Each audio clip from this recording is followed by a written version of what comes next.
she's got one up in the Catskills on July 23rd, and then I'm doing the Borscht Belt Comedy Festival up there afterwards. Fun. Yeah. What does that mean? Does Freddie Roman show up? Is he still alive? I don't even know if he's still alive. Do not know.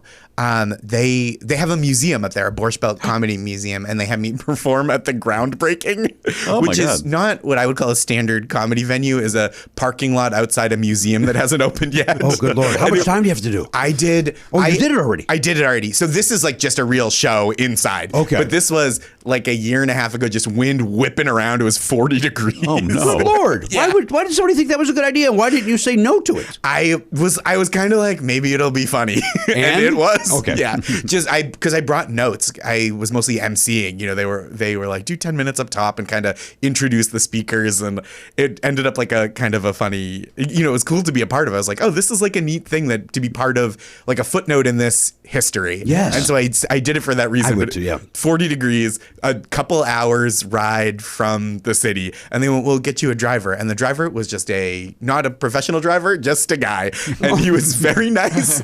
But it is a different, like I was kind of like, okay, we're getting up early, we're going, I'll just kind of sit. And I get in the car and he's like, hey man, how's it going? I was like, oh, really blew my hair back what's left of it. He was wonderful, very kind to drive me both ways. We were in the car for 5 hours. I learned everything that's ever happened to him in his whole life. Would you have rather just driven yourself? Had you noticed that kind of? Yeah, I think so. I think I would have just that day. I don't think I had the energy to keep up with that conversation. Yeah. Mm-hmm. You know, I think if they had gone, hey, we'll give you a stipend to rent a car, just go up and back, would have been fine with me. But then we got you a driver. And I was like, terrific. This is so nice. And even I'm not like, bringing my own window to roll up in the back of an Uber. I'm very pro small talk. We live in a society. But this was 5 hours of talk only interrupted by the event itself. Oh, my God. Are you in the backseat or are you sitting passenger seat? We're in passenger, shotgun. With this guy. Would have been rude not to at this point. Yeah. Because he clearly wanted to have a conversation. Yes, yeah. Was it a town car or was it just this dude's his car? I think he might have rented, but it was not a town car. It was like a Honda Civic type beat. Yeah. I mean, we've all been to those comedy festivals where that happens, where there's just a volunteer. Sure. But that's not a 2.5 hour drive. Yes. That's like a 40-minute drive, maybe at the most. And that's totally fine. I'll say this about San Francisco. Sometimes that trip from Oakland to that could get in rush the hour, traffic can it's like, be bad. oh shit, 90 minutes with this guy? Yeah. Mm-hmm. I couldn't imagine 5 hours. It was a lot, and we became we're each other's emergency contacts now.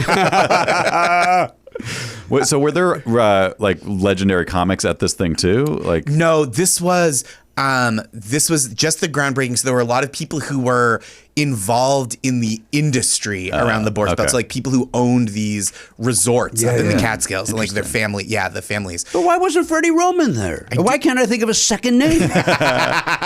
Henny Youngman. He's dead. Well, he's dead. He's long dead. Mm-hmm. I would imagine his violin is at the museum. I bet it is. It should be. Right? Maybe some Alan King notes.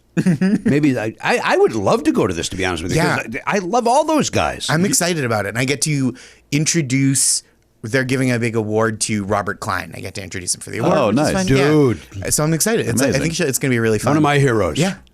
Really good for you. Legendary. Yeah. Yes. I'm very excited. So that'll be really fun. But it was so funny to be like, oh, we're in this parking lot. I brought notes. The notes are flying away in the wind. To hear the whole conversation, subscribe for free on Apple Podcasts or wherever you get your podcasts, or visit nevernotfunny.com.